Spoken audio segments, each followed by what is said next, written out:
Hello students, आज अपन chapter 11 3D start करने जा रहे हैं।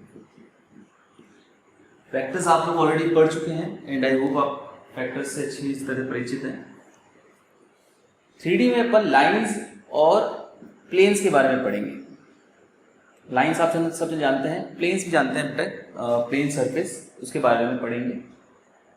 आज का अपना टॉपिक है पहले लाइन। प्लेन्स जो है थर्ड एक्सरसाइज से शुरू होगा। First exercise second exercise lines के बारे में ही है। लाइंस में भी आज का टॉपिक बहुत बेसिक है। अपन direction ratios and direction cosines के बारे में पढ़ेंगे, जो वेक्टर्स के बारे में आप ऑलरेडी पढ़ चुके हैं। ओके, सेम कॉन्सेप्ट है, कोई फर्क नहीं है। लाइंस के डायरेक्शन रेशियो, वेक्टर के डायरेक्शन रेशियोज अगर ए बी सी होते हैं तो डायरेक्शन कोसाइंस उसके थे एल एम एन। सेम इसमें भी वही कॉन्सेप्ट है। और एल की वैल्यू क्या होती थी बेटा? A upon square root of A square plus B square plus C square. और एम की वैल्यू थी B upon square root of same, और एन की वैल्यू होती थी C upon square root of same, A square plus B square plus C square. Additionally अगर कोई vector positive direction of X axis से alpha angle बनाता है, positive direction of Y axis से बीटा एंगल बनाता है, और positive direction of Z axis से गामा एंगल बनाता है, तो एल की वैल्यू थी कॉस अल्फा, एम की वैल्यू थी कॉस बीटा और एन की वैल्यू थी कॉस गामा। सेम इसमें भी वही चीज है, सेम है, कोई फर्क नहीं है। ऑल्सो एक रिलेशन था एल एम एन में कि L square plus M square plus N square जो है वो 1 होगा। ये तीन चीजें आप ऑलरेडी पढ़ चुके हो, ये डायरेक्शन कोसाइंस के बारे में।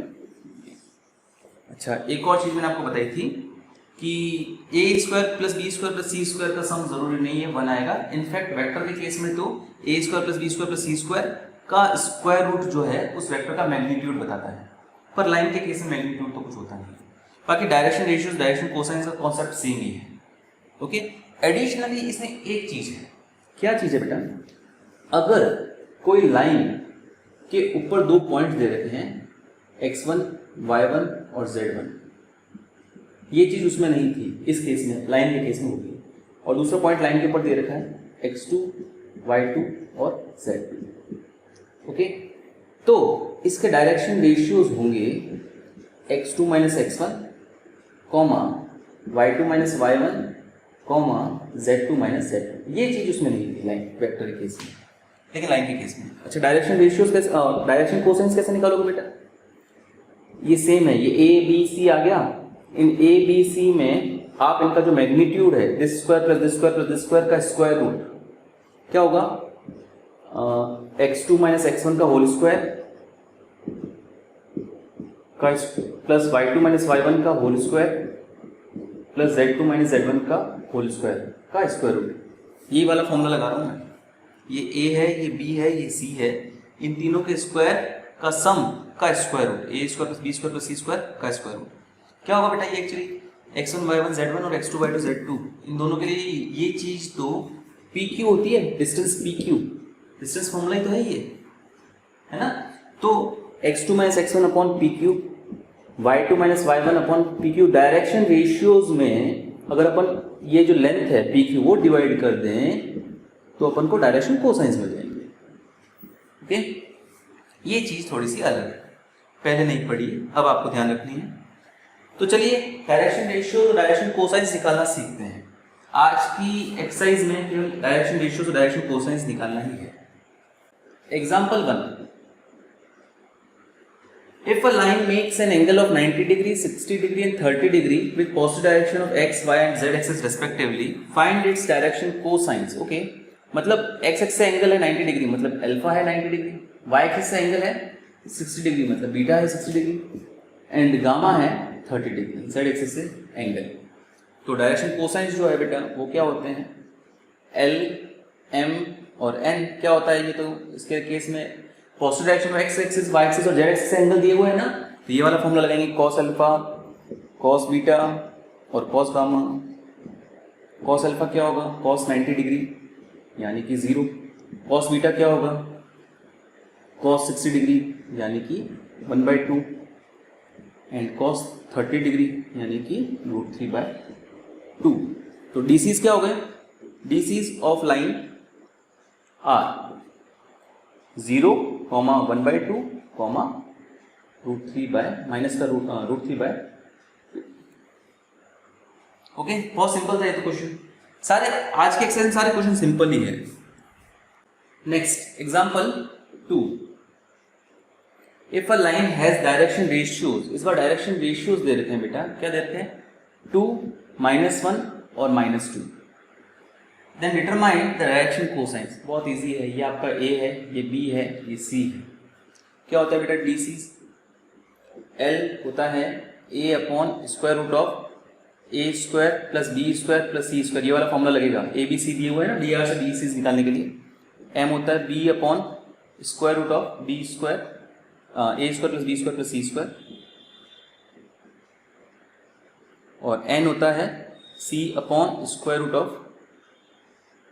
+ B² + C²। क्या होगा बेटा, A की वैल्यू 2 है, √2² + -1 का स्क्वायर + -2 का square, that is what 4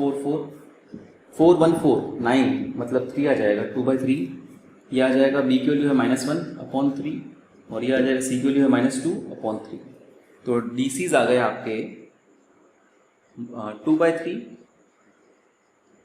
-1/3, -2/3। Simple है। चलिए आगे चलते हैं। एग्जाम्पल 3, बेटा तीनों टाइप के क्वेश्चंस हो गए।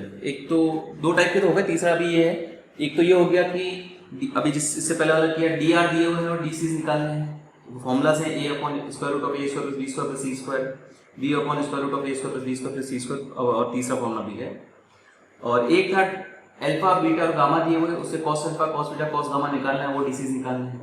तीसरा है ये, अगर लाइन के ऊपर 2 पॉइंट्स दिए हुए हैं -2, 4, -5, सपोज ये P दिया हुआ है और एक दूसरा पॉइंट दिया हुआ लाइन के ऊपर 1, 2, 3। आपको ये बोला है find the direction cosines of line passing through these 2 points. In 2 point से जो लाइन जा रही है उसका डायरेक्शन कोसाइंस निकालना है।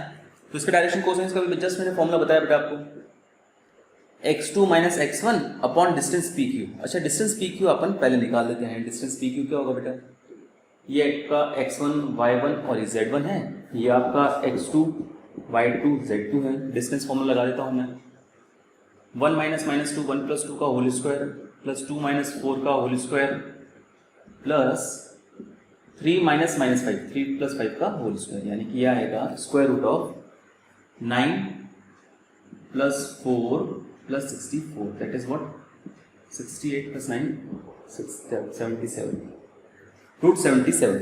क्या होगा बेटा, x2 - x1 1 - -2 1 + 2 अपॉन √77, ये 3 अपॉन √77 होगा। ये L आ गया अपना ना।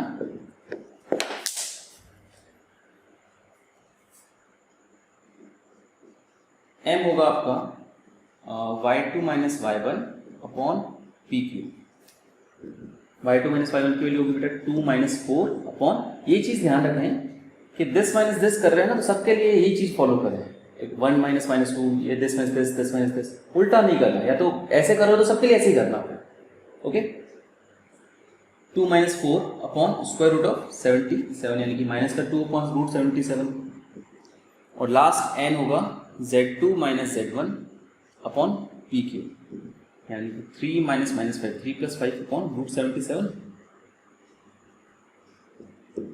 8 अपॉन √77। ओके, ये थर्ड टाइप का आपको डायरेक्शन कोसाइंस निकालने का क्वेश्चन है। ओके, चलिए आगे चलते हैं। Example 4, find the direction cosines of x axis,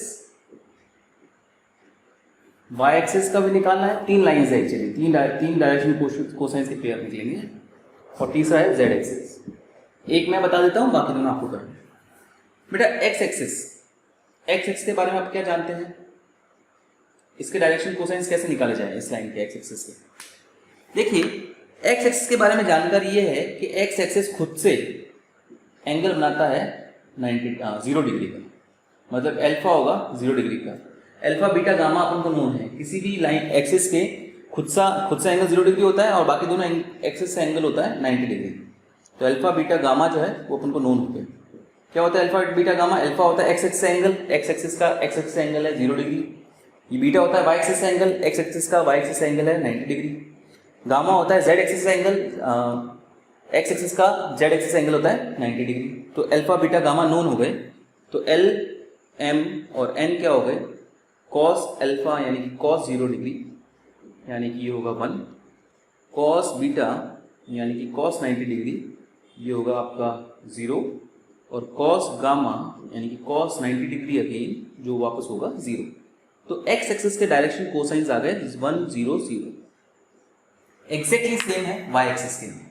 Y axis का अल्फा होगा ना, वाई एक्सिस का X axis angle 90 degree, beta होगा वाई एक्सिस का Y axis angle 0 degree, gamma होगा वाई एक्सिस का जेड एक्सिस एंगल यानी कि 90 डिग्री। इसके डायरेक्शन कोसाइंस आएंगे 0 1 0। आप लोग ट्राई कीजिएगा इसको। सिमिलरली जेड एक्सिस का एक्स एक्सिस एंगल होगा 90 डिग्री, बीटा मतलब वाई एक्सिस एंगल होगा वो भी 90 डिग्री, और जेड एक्सिस का खुद से एंगल होगा 0 डिग्री। तो इसके डायरेक्शन कोसाइंस आएंगे 0 0 1। ओके, सेम तरीके से करना है, आप लोग कीजिएगा इसको। चलिए next example 5। Show that points A 2, 3, -4, B 1, -2, 3 and C 3, 8, -11 are collinear. 3 points हैं, इन पॉइंट्स को कोलिनियर करना है। 3 पॉइंट्स को कोलिनियर कैसे करेंगे बेटा, ध्यान से देखना। मैं क्या करता हूं, डायरेक्शन कोसाइंस निकालता हूं। इसके पहले निकालता हूं ए बी के direction cosines of A B. या डायरेक्शन कोसाइंस नहीं निकालता हूं, मैं डायरेक्शन रेशियोज ही निकालता हूं डायरेक्ट। ओके, मुझे एक स्टेप से बच जाऊंगा। डायरेक्शन कोसाइंस के लिए मुझे मैग्नीट्यूड डिवाइड करना पड़ेगा, जबकि डायरेक्शन रेशियोज के लिए जरूरी नहीं है। डायरेक्शन कोसाइंस डायरेक्टली आपका x2 - x1, y2 - y1, z2 - z1 होता है। ये वाला फॉर्मूला बेटा। तो a और b के लिए x2, ये x2 y2 z2, ये x1 y1 z1। 1 - 2 मैं पूरा लिख देता हूँ। 1 - 2, -2 - 3, 3 + 4 दैट इज व्हाट -1, -5, 7। ये डी आर्स हैं ए बी के। Similarly direction ratios of B C कितना होगा बेटा, बी और सी के देखना। मैं डायरेक्ट कर रहा हूँ इस बार। 3 - 1, 8 - -2, -11 - 3 यानी कि 2, 10 एंड -14। अगर आप यहाँ पे ध्यान से देखो, D R's of A B और D R's of B C ये सारे प्रोपोर्शनल है। इन दोनों का रेशियो -1/2 आएगा, इन दोनों का रेशियो भी -1/2 आएगा, इन दोनों का रेशियो भी -1/2 आएगा। तो D hours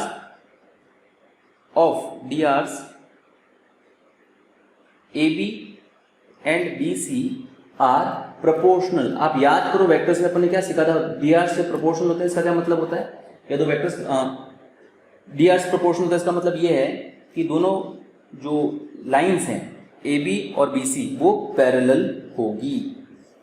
D R proportional होता है, इसका मतलब सेम डायरेक्शन है। ओके, डायरेक्शन रेशियो सेम होना मतलब जो दोनों लाइंस या वेक्टर्स जो भी है वो पैरेलल है। अब ए बी और बी सी पैरेलल है। एक और चीज ध्यान रखो, इसमें बी जो है पॉइंट कॉमन है, दो लाइंस कॉमन है बेटा, पैरेलल है।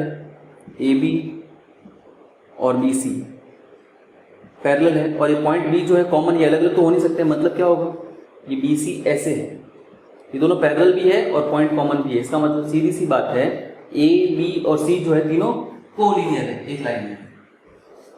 ए B is parallel to B C, also point B is common in both,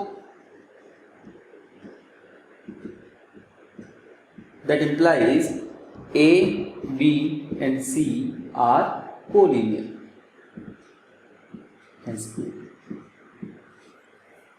okay बेटा, इसी तरह के क्वेश्चन एक्सरसाइज 11.1 में आपके पास है, वो सारे क्वेश्चन आज आपको करने हैं और डाउट्स मुझे पूछने हैं। आज के लिए इतना ही, थैंक यू।